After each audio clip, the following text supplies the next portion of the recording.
ஸ்ரீமதே ராமானுஜாய நமஹ.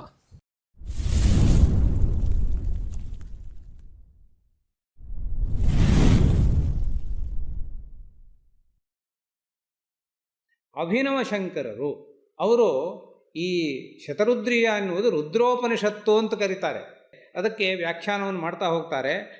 ರಾಮಾನುಜಾದಯ ಭಗವತೀಂ ಸೀತಾಂ ಆತ್ಮಸಾತ್ ಕರ್ತುಂ ಪ್ರವೃತ್ತ ರಾವಣವತ್ ಮಹಾಪಾಪಿಷ್ಠಾ ಇತ್ಯಾಸ್ತಾಂ ತಾವತ್.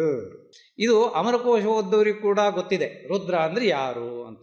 ಆದರೆ ನೋಡಿ, ಆ ರಾಮಾನುಜರಿಗೆ ಗೊತ್ತಿಲ್ಲ ಅಂತ ಕಾಣಿಸುತ್ತೆ. ಅವ್ರು ಏನು ಹೇಳ್ತಾರೆ ಅಂತಂದರೆ, ಈ ರುದ್ರ ಎನ್ನುವುದು ಅದು ವಿಷ್ಣು ಪರವಾಗಿದೆ, ಅದು ಶಿವಪರವಾದದ್ದಲ್ಲ ಅಂಥೇಳಿ ಅವ್ರು ಹೇಳ್ತಾರಂತೆ. ಇಲ್ಲಿ ರಾಮಾನುಜಾದಯ ಅಂತ ಅವ್ರು ಬಳಸಿದ್ದಾರೆ. ಅಭಿನವ ಶಂಕರರು ರಾಮಾನುಜರು ಒಬ್ಬರೇ ಅಲ್ಲ, ಇನ್ನೂ ಕೆಲವರು ಅಂಥವರೇ ಇದ್ದಾರಂತೆ. ಅವರು ಹಾಗೆ ವ್ಯಾಖ್ಯಾನ ಮಾಡ್ತಾರಂತೆ. ಈ ಶ್ರೀ ರುದ್ರೋಪನಿಷತ್ತಿನ ಹೃದಯ ಎನ್ನುವಂಥದ್ದು, ಅದರ ತಾತ್ಪರ್ಯ ಎನ್ನುವಂಥದ್ದು ಕೇವಲ ಸಾಂಬ ಪರಬ್ರಹ್ಮದಲ್ಲಿ ಮಾತ್ರ ಇದೆ ಅಂತ ಹೇಳಿದೆ. ಇದನ್ನು ಅದು ಇಲ್ಲ ಅಂತ ಹೇಳ್ತಾರಲ್ಲ ಈ ರಾಮಾನುಜ ಮುಂತಾದವರು. ಇದು ಹೇಗೆ ಅಂತಂದರೆ, ಭಗವತೀಂ ಸೀತಾಂ ಆತ್ಮಸಾತ್ ಕರ್ತುಂ ಪ್ರವೃತ್ತ ರಾವಣವತ್ ಮಹಾಪಾಪಿಷ್ಠಾ.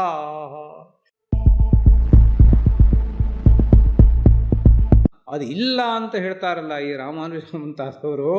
ಇದು ಹೇಗೆ ಅಂತಂದರೆ, ಭಗವತೀಂ ಸೀತಾಂ ಆತ್ಮಸಾತ್ ಕರ್ತುಂ ಪ್ರವೃತ್ತ ರಾವಣವತ್ ಮಹಾಪಾಪಿಷ್ಠಾ ಅಂಥೇಳಿ ಸ್ಪಷ್ಟವಾಗಿ ನಿರೂಪಣೆ ಮಾಡಿದ್ದಾರೆ.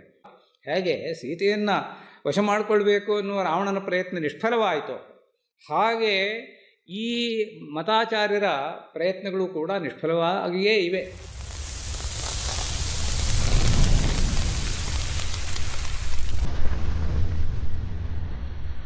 ಶ್ರೀ ಹಿತ್ತಲಲ್ಲಿ ಸೂರ್ಯನಾರಾಯಣ ಭಟ್.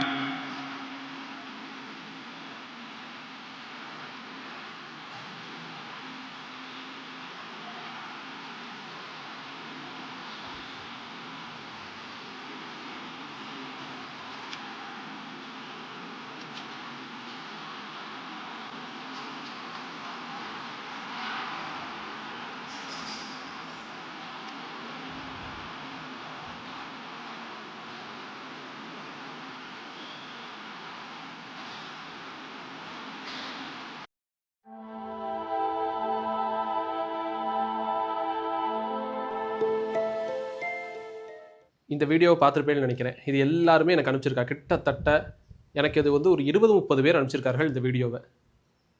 அனுப்பிச்சவாள்லாம் ரொம்ப ஆர்வமாக எங்கிட்டேருந்து ஒரு ரெஸ்பான்ஸ் எதிர்பார்த்துட்டு இருக்கா. இப்போ இவர்களுக்கு நாம் என்ன ரெஸ்பான்ஸ் கொடுக்கறது? இதில் பேசுகிறவர் சூரியநாராயண பட் வித்யா பாரதி புரஸ்கார் வாங்கியிருக்கார், ஸ்ருங்கேரி மடத்தோட வித்வான் அப்படின்னு சொல்லி அங்கீகாரம் பண்ணுறா. இவர் இப்படி பேசியிருக்கார் அப்படின்னு சொல்கிறா. இதே மாதிரி இன்னொரு பக்கம் துவைத்த சம்பிரதாயத்தில் மணிமஞ்சரின்னு ஒரு கிரந்தம், நாராயண பண்டிதாச்சாரியார்னு துவைத்த ஆச்சாரியர்கள் ஒருத்தர், அவர் பண்ணின கிரந்தத்தை துவைத்திகள் அவளுடைய சபையில் அவர்களுடைய ஒரு பிளாட்ஃபார்மில் அதை பிரச்சாரம் பண்ணியிருக்கா. இதற்கு ஸ்ருங்கேரி மட்டத்திலிருந்து கண்டனம்லாம் தெரிவித்து, இல்லை ஸ்ருங்கேரி சிஷ்யர்கள்லாம் சங்கராச்சாரியார் எப்படி சொல்லலாம் அப்படி இப்படின்னு என்னெல்லாமோ சொல்லி ஷிரூர் மட்டத்திலிருந்து ஒரு அப்பாலஜி லெட்டர் கொடுத்துருக்கா. அவா கிரந்தத்தை அவளுடைய மட்டத்தில் அவளுடைய இடத்துல இருந்து பேசினதுக்கு. சரி, இருக்கட்டும். சூரியநாராயண பட் இப்படி சொல்கிறாரே, இதுக்கு என்னது அப்படின்னு கேட்டால், பொதுவாக ஒரு விஷயத்தை தெரிஞ்சுங்க.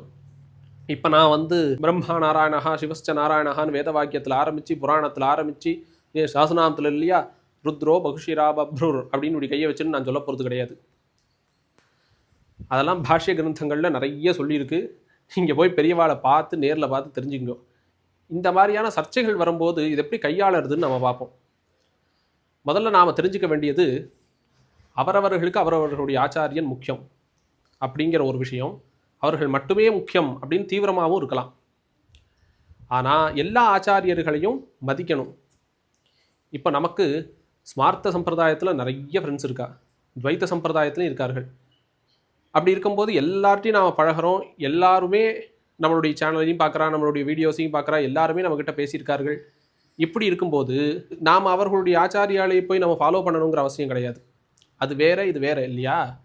நமக்கு நம்முடைய சித்தாந்தம் இருக்குது, நம்முடைய தர்மம் இருக்குது, நம்முடைய கிரந்தங்கள் இருக்குது. அவள்கிட்டையும் அது இருக்குது. எப்போ நம்ம ஆற்ற விட்டு வெளியில் வரும்போது எல்லாரும் நம்ம ஃப்ரெண்ட்ஸ் ஆகிக்கிறோம். இதை நம்ம மனசில் வச்சுக்கணும்.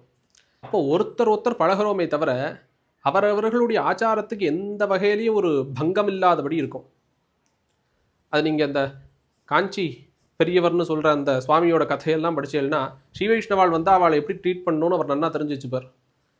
அவளை விழுந்து சேவிக்க சொல்கிறது கிடையாது. ஏன்னா எங்கெல்லாம் ஆச்சாரம் அப்படி இருக்குது. அப்போ எல்லாரிடத்துலையுமே ஒரு மரியாதா பாவம்ங்கிறது உண்டு.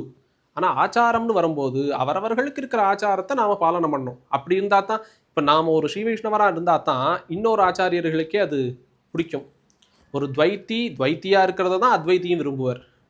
அத்வைத்தி அவருடைய சம்பிரதாயத்தில் வேரூன்றி இருக்கிறது தான் ஒரு நல்ல துவைத்தியாக இருக்கிறவரும் விரும்புவார் இல்லையா? அவரவர்களுடைய சம்பிரதாயத்தை பாலனம் பண்ணணும். இப்படி பல சம்பிரதாயங்கள் சேர்ந்தது தான் நம்முடைய வைதிக தர்மம்ங்கிறது. அப்படி இருக்கும்போது ஸ்ருங்கேரி சங்கராச்சாரியார் அப்படிங்கிறவர் அவர் ஒரு ராஜசன்யாசி. இப்போ ராஜசன்யாசின்னு சொல்லிக்கிற சன்னியாசிகள் நிறைய உண்டு. தோதாத்ரி மட்டம் எங்கள் சுவாமி அவரும் ராஜசன்யாசி, ஸ்ருங்கேரி சுவாமிகளும் ராஜசன்யாசி, இன்னும் அஹோபில மட்டம் அவரும் ராஜசன்யாசி. இன்னும் யாராவது நான் விட்டுட்டேன்னா கஷ்டமாக போயிடும். உத்தராதி மட்டம் மாத்வ மட்டங்கள்லையும் ராஜசன்யாசின்னு சொல்லிக்கிறவா இருக்கா. இப்படி எல்லாருமே ஸ்ரீமத் பரமஹம்ச இத்தியாதி ராஜசன்யாசிகள்னு இருக்கா. ஒருத்தரே ராஜா கிடையாது. அப்போ சனாதன தர்மம்ங்கிறத பூரா ஒரு கொடைக்கீழே கொண்டு வந்து அந்த ஒரு சனாதன தர்மம்ங்கிறதுக்கு ஒரு பெரிய தலைமப்பீഠமாக ஒரு மட்டம் இருக்குது அப்படின்னு சொல்ல முடியாது. ஒரு ராஜசன்யாசின்னு நம்ம சொல்கிறோம் இல்லையா, இவ ஒருத்தருக்கு என்ன கௌரவம் உண்டோ அதே கௌரவம் தான் எல்லாருக்கும் இருக்குது. நாளடைவில் அந்தந்த மட்டங்கள் இதெல்லாம் எங்களுக்கு தேவையில்லப்பா அப்படின்னு சொல்லி விட்டுட்டா நிறைய விஷயங்களை. இது அந்த மட்டத்தை சேர்ந்தவர்களுக்கே தெரியும். சில பேர் இன்றைக்கும் அதை வந்து ஒரு பகுமானமாக வச்சுட்டு இருக்கா, வாங்கிட்டு இருக்கா, இருக்கட்டும். அதுக்காக ஒருத்தரே ராஜாங்கிறது கிடையாது. உங்களுடைய ஆச்சாரியர்களை சொன்னால் எந்த அளவுக்கு உங்களுக்கு மனசு புண்படுமோ அதே மாதிரி தான் மிச்ச ஆச்சாரியர்களை சொன்னால் அவர்களுக்கும் மனசு புண்படும். இப்போ இவர்கள் துவைத்த மட்டத்துக்கிட்ட போய் சிரூர் மட்டம்னு நினைக்கிறேன், அவள்கிட்ட போய் அப்பாலஜி லெட்டர் கொடுங்கோ, உங்கள் கிரந்தத்தில் இருக்கிறத உங்கள் மட்டத்தில் வச்சு உங்களுடைய சிஷ்யர்கள் உங்கள் சம்ஸ்தையில் பிரச்சாரம் பண்ணது கூட தப்பு, ஏன்னா அதில் எங்களை பற்றி சொல்கிறது அப்படின்னு சொல்லி போய் அது கூட இந்த சங்கராச்சாரியார் தான் சொல்கிறாங்கிறது ஒத்துக்கிறா போல் இருக்கு. இருக்கட்டும், போய் அப்பாலஜி லெட்டர் கொடுங்கோன்னு சொல்லி வாங்கிறது, அப்பாலஜி லெட்டர் கொடுங்கோன்னு சொல்லி கேட்குறது, அவளை பகிரங்கமாக மன்னிப்பு கேட்க சொல்கிறது, இப்படி இவாளுடைய மெச்சூரிட்டியை இவா வெளிப்படுத்துகிறா. ராமானுஜாச்சாரியரை பற்றி எங்களுடைய ஆச்சாரியன் உலகுக்கோர் முந்தை தாய் தந்தையேன்னு பெருமாளை பார்த்து ஆழ்வார்கள்லாம் சொல்கிற மாதிரி எங்களுக்கெல்லாம் ஒரு தந்தைன்னு உண்டுன்னா அது எம்பெருமானார் பகவத் ராமானுஜர் தான். அவருக்கு நிகராக இன்னொருத்தரை நாங்கள் நினைக்கவே முடியாது இல்லையா? இப்போ எல்லா சம்பிரதாயத்தவர்களுக்குமே அவரவர்களுடைய ஆச்சாரியன் தான் ஜெகத்குரு. அந்த மாதிரி அத்வைதிகளுக்கு ஸ்ருங்கேரி மடத்தை பின்பற்றுபவர்களுக்கு ஸ்ருங்கேரி சங்கராச்சாரியார் ஜெகத்குரு சங்கராச்சாரியார்.